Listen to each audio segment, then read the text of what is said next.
This video was made possible by my Patreons.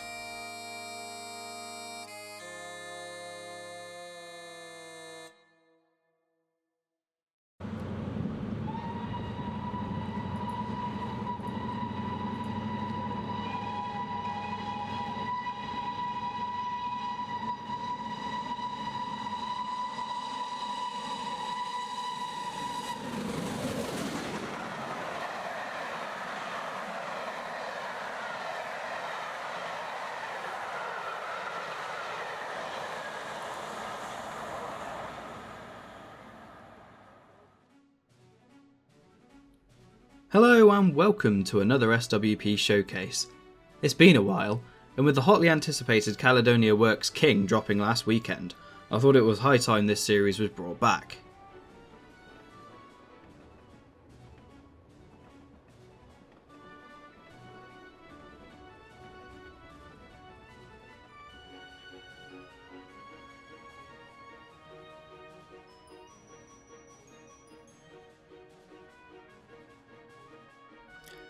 As always, we're going to start with a bit of history.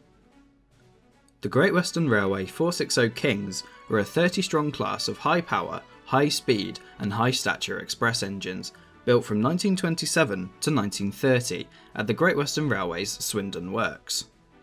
Built to reclaim some lost pride from the southern and to cope with the heavy trains to the West Country, these are Collett's final development of the Churchwood Stars.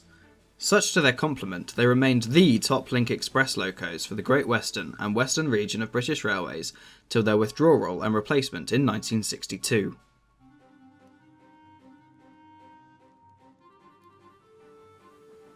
The Kings were requested by the General Manager of the Great Western Railway, Sir Felix Pole, to reclaim the title of the most powerful locomotive by tractive effort, back from the Southern Railway, who had pipped the Castles to the post with their Lord Nelson 460s in 1926.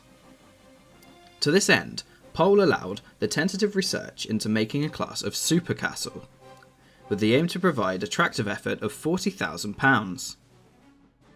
The GWR civil engineers agreed to raise the maximum axle loading to 22.5 tonnes in readiness for the new class.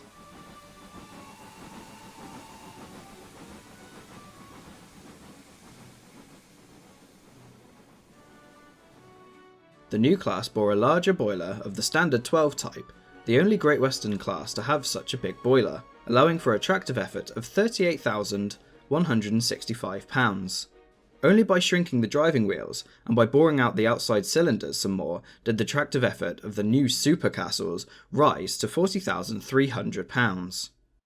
To accommodate larger, thinner cylinders, the distinctive design of the leading bogie was adopted, with outside bearings on the forewheel and inside bearings on the rear wheel. This became a defining mark of the new design. 20 locomotives were ordered from Swindon Works in 1927. The first locomotive, number 6000, appeared in June of that year. It was followed by 5 others a month later. The remaining 14 appeared at almost weekly intervals between February and July 1928. A second batch of 10 locomotives appeared between May and August 1930. When number 6000 was outshopped, she was immediately rostered onto the Cornish Riviera Express, a train that would one day become synonymous with the class.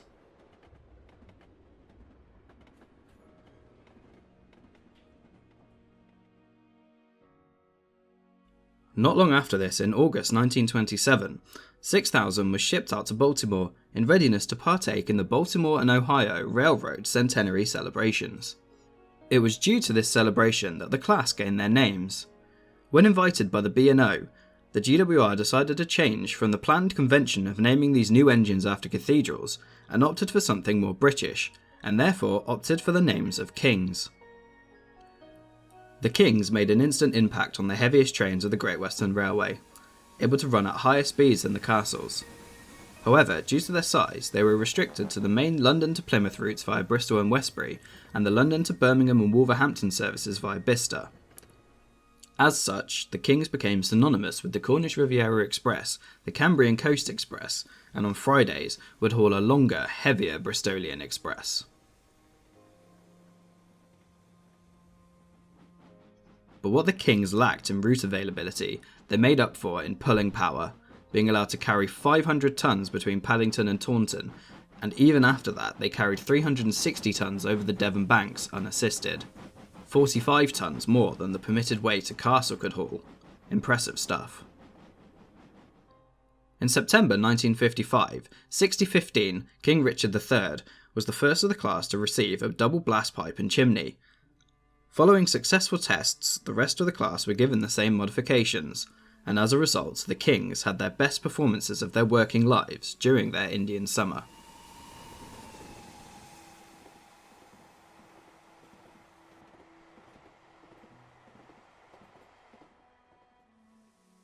The entire class was withdrawn en masse in 1962 during the summer, being replaced by the Western and Warship locomotives. Only 3 engines were preserved: 6000 King George V, 6023 King Edward II, and 6024 King Edward I. 6018 was subject to interest from Billy Butlin, but due to the high asking price the Western region set, 6018 was subsequently overlooked and scrapped. A real shame in my eyes, as 6018 was reactivated in 1963 to haul the SLS special Farewell to the Kings on the 23rd of April that year.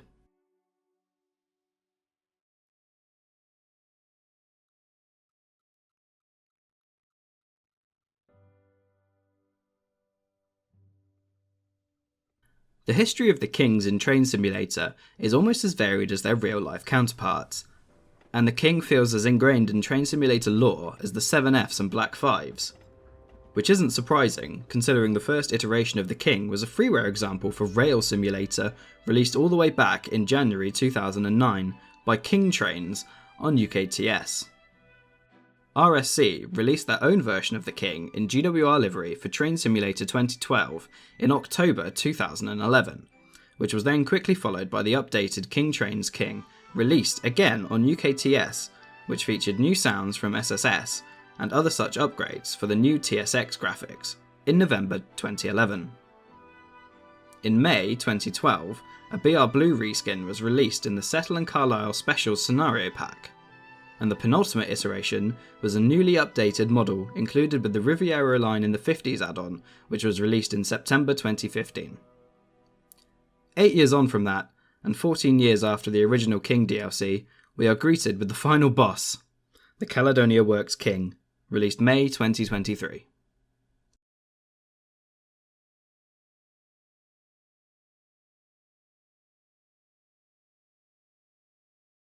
So, what do you get with the pack?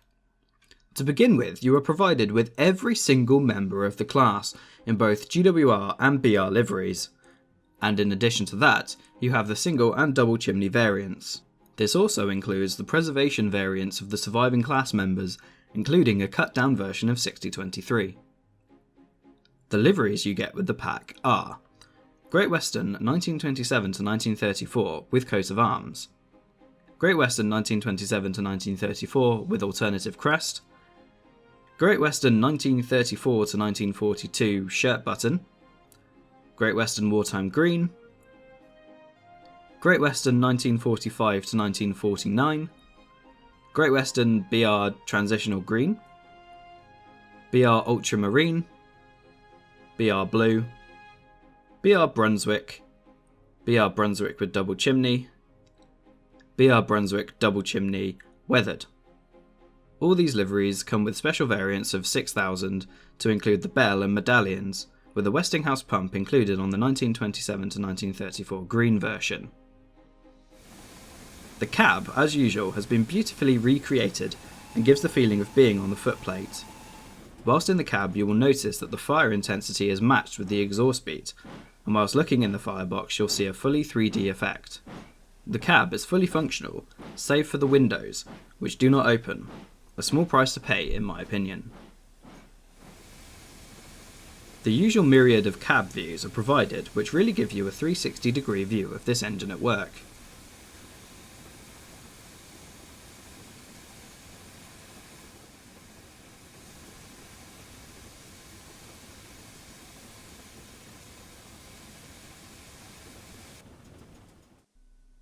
There are easy to use lamps which are period accurate to the variant you are driving, with high intensity lamps for mainline examples.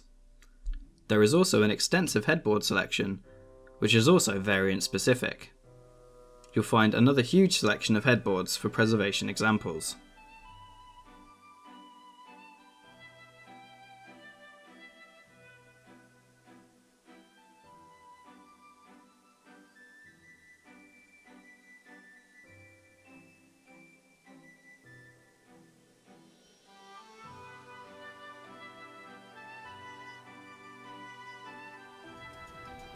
Another new feature for Caledonia Works is the inclusion of the GWR reporting numbers, which are fantastic.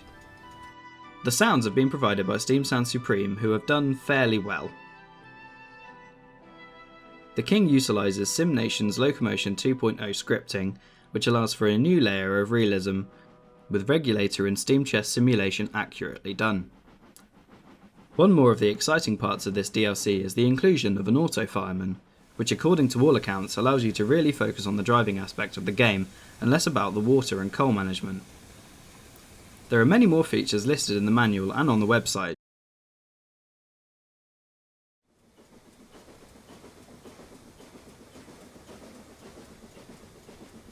I have found the King to be a pleasure to drive. I have done a full mixture of fast runs, long, steep gradient slogs, and everything in between. I have found them engaging and never boring. When you get the fire mass and the water spot on, and you manage it properly, the King steams forever, and will provide you with all the power you'll need, even if you forget to inject like I did, and get down to 40% water. You'll get punished, but you can make up for your mistake gradually, without losing too much in the way of steam or speed. The sounds at 25 to 30 miles an hour are absolutely gorgeous, especially when working hard.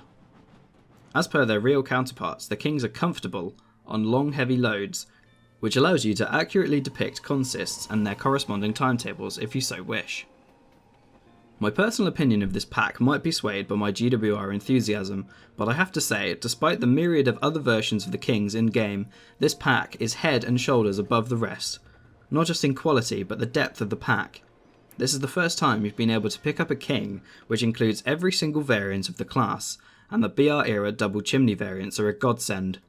Although, in my opinion, Steam Sound Supreme have undelivered with some of the sounds, especially when I can recognise some of them from former sound packs which date back a fair few years now, this can be made up for in other areas such as the detailed and accurate liveries, which to my eyes need little to no adjusting at all, thanks to the well-researched nature of the entire pack.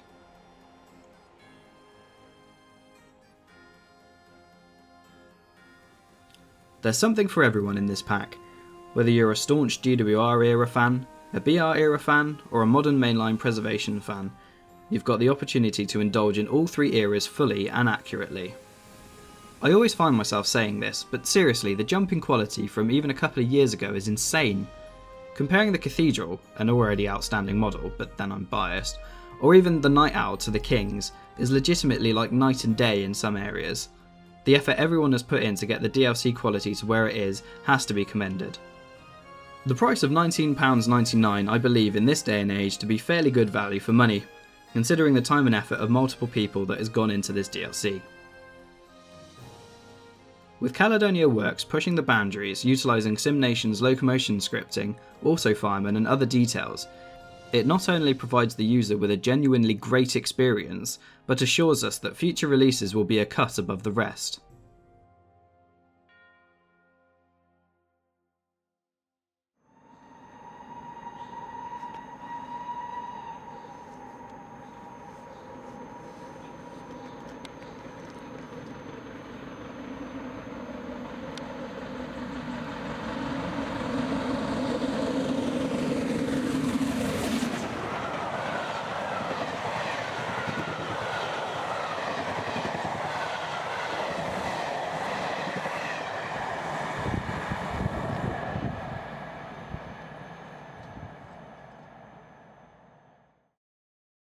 Not long after this, in August 1927, number 6000 was shipped out to Baltimore in readiness to partake in the Baltimore and Ohio Railroad Centenary Not long after this, in August 1927, number 6000 was shipped out to Baltimore in readiness to partake in the Baltimore and Ohio Railroad The GWR decided to change from the planned convention of naming these new This also includes the preservation Great Western 1945 to 1949. Oh, lovely. There is also an extensive headboard selection, which is also variant specific.